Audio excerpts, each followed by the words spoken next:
Assalamualaikum warahmatullahi wabarakatuh. Terima kasih kepada Dr. Syihabuddin Said, MSI, yang telah memberikan materinya dan dapat memberikan pencerahan-pencerahan kepada kami, para pendidik. Semoga kami bisa mengimplementasikan seluruh apa yang disampaikan tadi dan dapat kami menyerapnya. Baik, kepada Bapak, saya untuk melengkapi tugas pada pekerti kali ini, saya akan mencoba meringkas materi tentang strategi pembelajaran dan motivasi belajar. Yang mana dari judul ini kita dapat mengambil secara bahasanya ada dua yang menjadi titik fokus kita, yaitu tentang strategi pembelajaran dan motivasi belajar.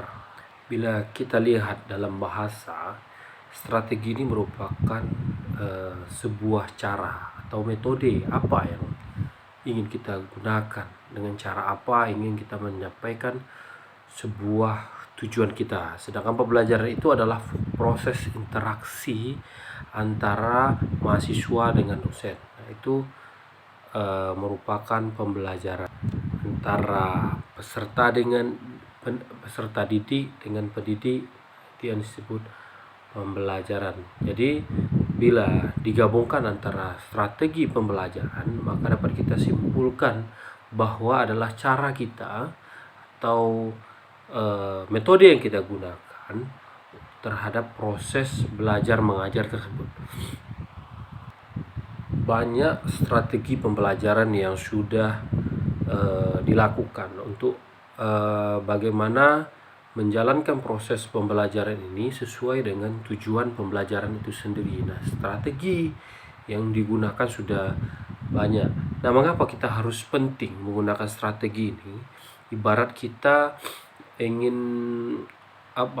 menyampaikan tujuan, kalau kita tidak mengatur strategi atau cara-caranya, tahap-tahapnya, maka apa yang kita lakukan itu tidak punya alat ukurnya. Nah, strategi ini merupakan cara dan alat ukurnya dalam sebuah apa yang akan kita lakukan tersebut. Di dalam makalah ini, dalam PowerPoint yang disampaikan oleh Pak Doktor tadi, juga banyak orang yang telah mendefinisikan strategi apa itu strategi pembelajaran. Tapi pada intinya, strategi pembelajaran itu adalah tetap pada cara bagaimana agar pembelajaran itu dapat mudah dimengerti oleh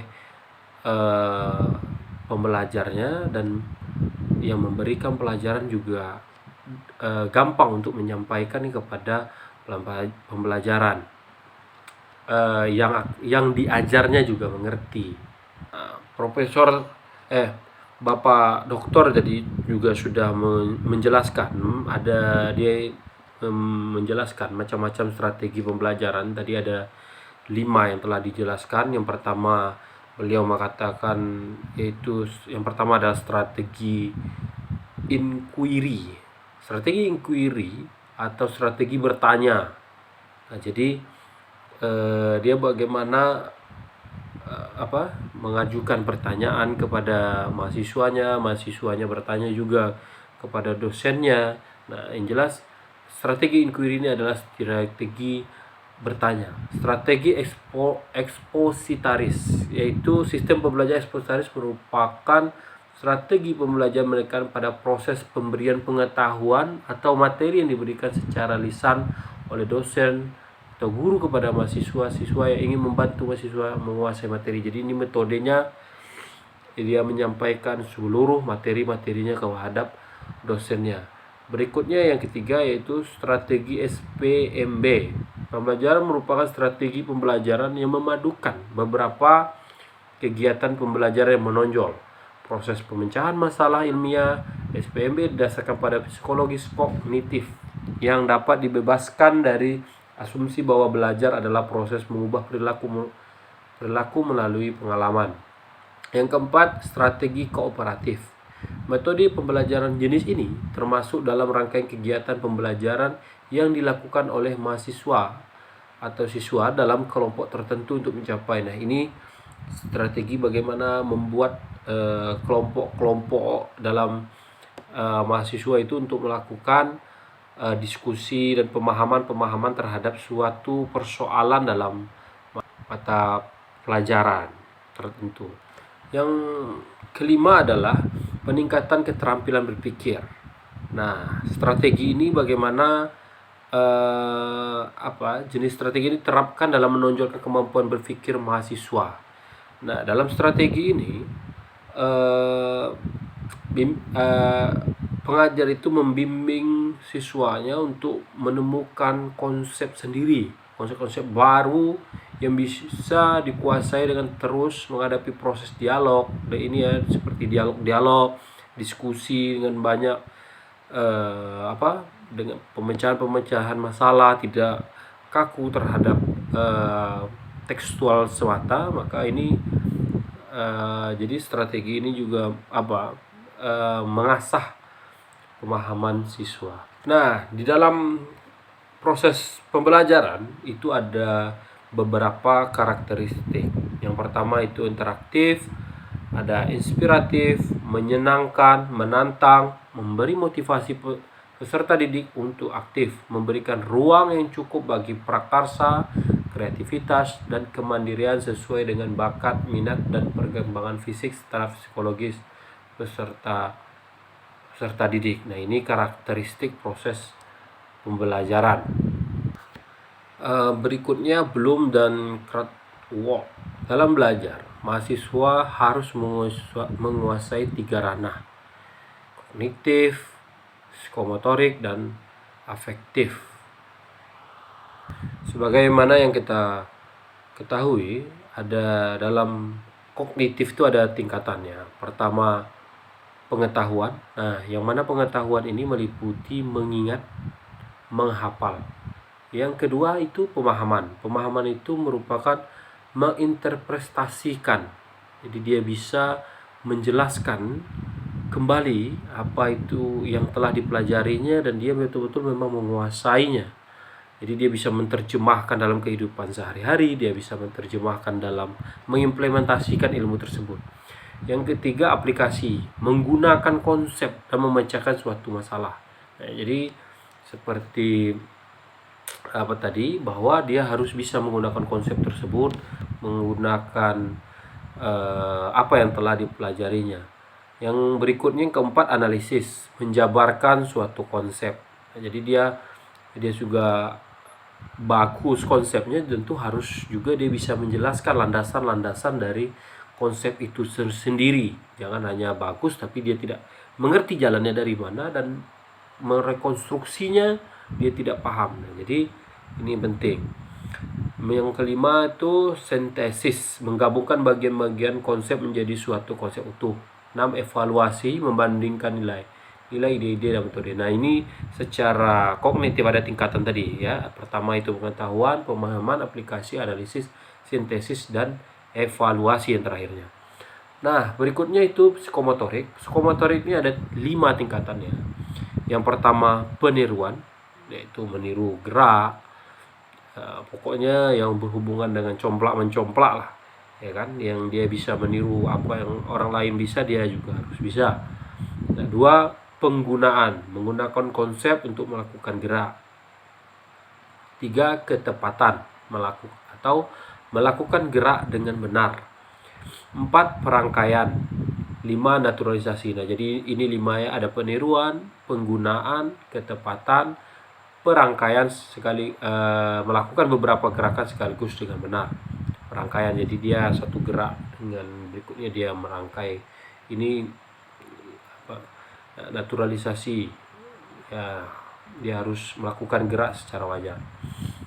Nah, berikutnya afektif. Afektif ini juga mempunyai 5 tingkatan. Yang pertama pengenalan, yang kedua merespon, yang ketiga penghargaan, mendirikan nilai misalnya. 4, pengorganisasian, menghubungkan nilai yang dipercayai. 5, pengamalan, menjadikan nilai sebagai bagian pola hidup. Jadi dia secara efektif itu dia harus bisa apa yang dia pelajari, nilai-nilainya ya harus diaplikasikan dalam kehidupan hari-hari, dan itu menjadi otomatis. Nah, itu jadi dari tiga tiga kegiatan belajar harus menguasai dalam belajar, mahasiswa harus menguasai tiga ranah itu. Nah, jadi ini tiga ranah ini tetap harusnya kognitif, psikomotorik, afektif. Nah, maka seluruh penilaian kita menggunakan ini dalam menilai mahasiswanya. Nah, berikutnya kita akan masuk pada motivasi belajar di perguruan tinggi. Sebelum kita masuk secara kita coba mengartikan motivasi belajar ini dari segi bahasanya. Pengertian motivasi belajar, movere atau menggerakkan kondisi. Nah, biasanya ini menimbulkan perilaku, mengarahkan perilaku, ya kan, mempertahankan intensitas perilaku. Ini dia motivasi. Movere berasal dari movere, yang artinya menggerakkan kondisinya. Jadi bagaimana kita menggerakkan itu seseorang itu disebut motivasi. Ada juga menerjemahkan secara terminologi bahasanya, motivasi merupakan kekuatan atau energi seseorang yang dapat menimbulkan tingkat persistensi dan entusiasmenya ya dalam melakukan suatu kegiatan, baik yang bersumber dari dalam diri individu itu sendiri, motivasi intrinsik, maupun dari luar, motivasi ekstrinsik. Nah, jadi motivasi ini dengan memberikan motivasi ini sudah sangat modal sekali bagi seorang dosen sebagai orang pemberi pelajaran itu harus menguasai motivasi ini, karena dengan dia dapat memberikan motivasi ini maka mahasiswanya tidak jenuh terhadap pelajaran-pelajaran yang diberikan terhadap dirinya. Nah, jadi itu ya motivasi tadi. Jadi kalau dapat kita simpulkan bahwa motivasi belajar ini merupakan suatu dorongan internal dan eksternal pada siswa. Ya, jadi ini secara internal, eksternal itu dorongan untuk mahasiswa untuk memberikan semangat, perhatian, kemauan, keinginan dan cita-cita untuk belajar guna mencapai tujuan diinginkan. Oleh karena itu, motivasi belajar sangatlah penting karena sebagai pendorong siswa untuk lebih giat dalam belajar agar memperoleh tujuan yang ingin dicapaikan dalam belajar, yaitu memperoleh prestasi yang bagus. Nah, jadi kalau mahasiswanya kurang diberi motivasi, kurang memiliki motivasi untuk melakukan hal-hal pembelajaran, pasti dia akan tidak akan gampang untuk menerima pelajaran. Nah, jadi ini hal dasar betul memang. Seseorang itu ingin belajar itu ingin apa sebenarnya mereka ingin belajar, harus diluruskan dulu. Nah, ini kita peran pendidik itu harus di situ. Jadi konstruksi berpikir mahasiswa tersebut harus didudukkan dulu. Dia belajar ini untuk apa gunanya bagi dia untuk belajar. Nah, itu dulu. Nah, kita harus jangan hanya dosen need atau dosen interest saja yang harus kita dahulukan terhadap mahasiswa atau peserta didik kita. Jadi harus kita student need dan student interestnya harus kita harus dudukkan dulu. Nah, jadi dari apa yang mereka inginkan itu harus kita lihat. Jadi kita bisa memotivasi mereka bahwa apa yang kita pelajari, apa yang akan kita berikan kepada mereka akan berguna bagi mereka.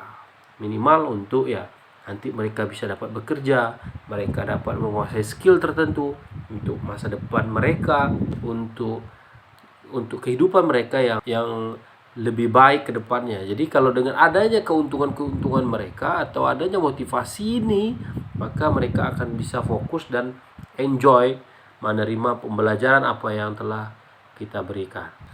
Nah, ini ada jadi mahasiswa atau pelajar yang sudah diberikan motivasi ini ada ciri-cirinya. Nah, Sardiman mencoba dia memberikan ciri-cirinya. Yang pertama itu yang ciri-ciri motivasi belajar, tekun menghadapi tugas.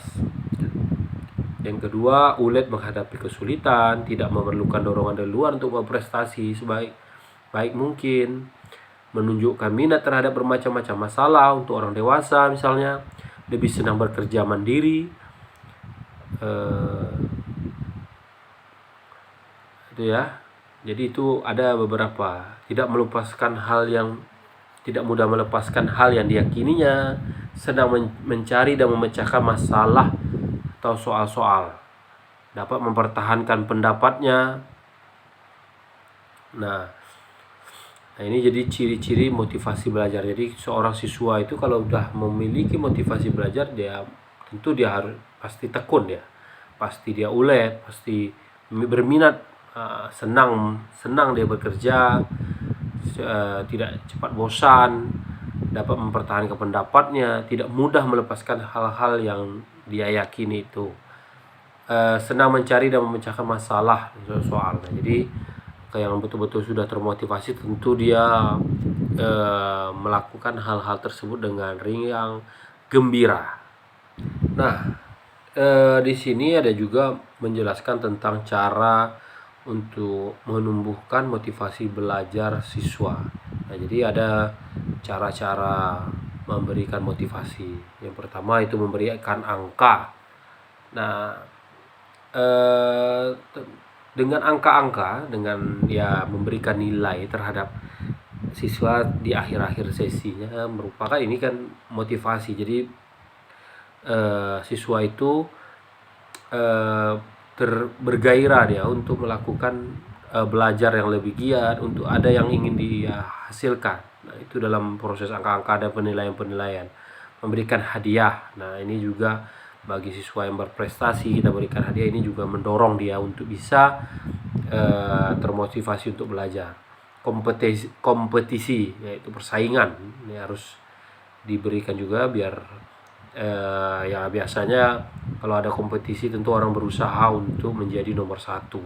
Nah, dengan adanya mereka ingin menjadi nomor satu, tentu mereka akan saling giat, gitu ya. Ada ego empowerment, kesadaran diri mahasiswa agar merasa penting tugas sekolah, memberikan pujian. Jadi harus memberikan pujian. Nah, ada juga teori motivasi. Yang pertama motivasi dan penguat, hadiah dan penguatan juga, kognitif dissonance. 4. Teori atribusi, self worth, menghargai dirinya sendiri.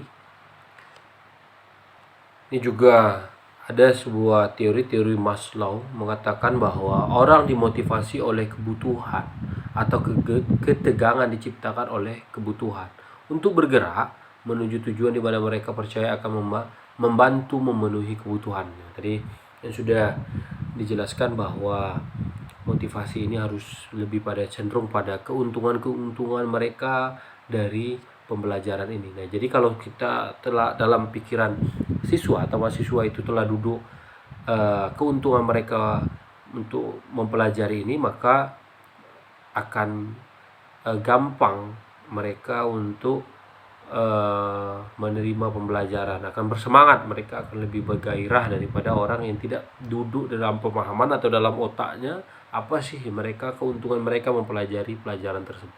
Nah, jadi seorang pendidik atau seorang dosen harus menguasai beberapa kompetensi.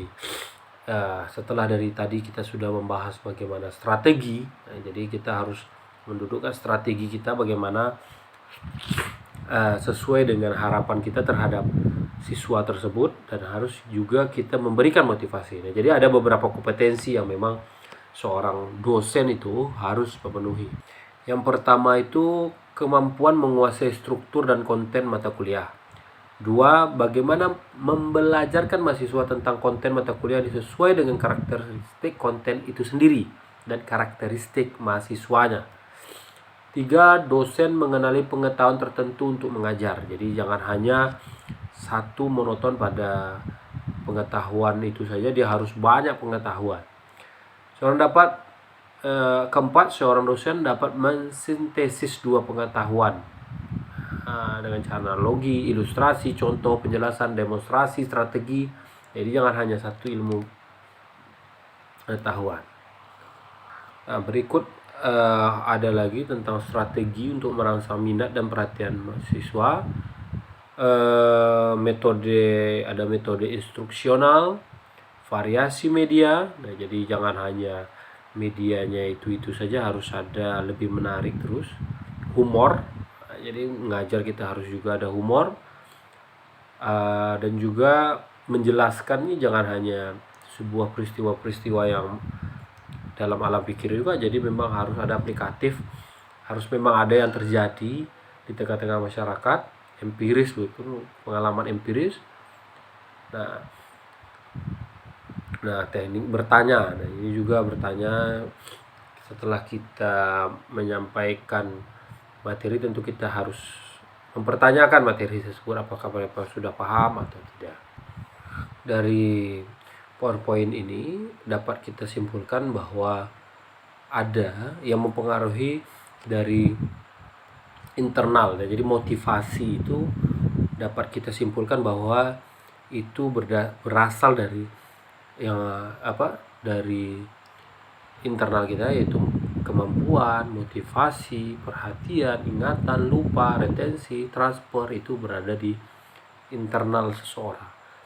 Dari eksternal itu kondisi belajar, tujuan belajar, pemberian umpan balik. Nah, itu faktor-faktor eksternal untuk bisa peserta didik itu betul-betul bisa untuk bersemangat dalam menerima pelajaran. Simpulan, motivasi disesuaikan dengan kondisi, bidang, dan tingkat kesulitan dihadapi peserta didik, kemampuan yang dimiliki, dan tujuan yang ingin dicapai. Yang jelas dia harus, yang disampaikan itu harus mempunyai korelasi dia. Jadi korelasi kita mempelajari ini untuk apa, korelasi kita mendalami ini untuk apa. Nah, itu dia baru jadi strategi, antara strategi dan motivasi itu bisa sinkron. Nah, mungkin itu saja yang ingin saya sampaikan sedikit. Terakhir, zaman menuntut setiap individu melakukan perubahan yang baik sesuai dengan zaman yang dihadapi ya. Jadi setiap zaman itu akan melakukan terjadi perubahan baik kondisinya, baik orangnya. Jadi kita harus terus belajar, jangan sampai perubahan ini membuat kita ketertinggalan. Kita harus terus mengejarnya, karena setiap zaman itu ada tantangannya, dan setiap tantangan ada zamannya tersendiri. Mungkin itu saja. Bagaimana nanti kedepannya 3 kegiatan utama perguruan tinggi, yaitu pendidikan, pengajaran, penelitian, dan pengabdian terus berjalan dengan sebaik-baiknya. Kita berharap ini betul-betul Tridharma ini betul-betul kita pegang dan kita jalankan sesuai dengan harapan kita, dan bagaimana ke depan dosen-dosen itu, dan menjadikan Indonesia sebagai pusat pembelajaran dunia. Mungkin itu saja dari saya. Akhirul kalam, saya mohon maaf apabila ada kata-kata yang saya salah.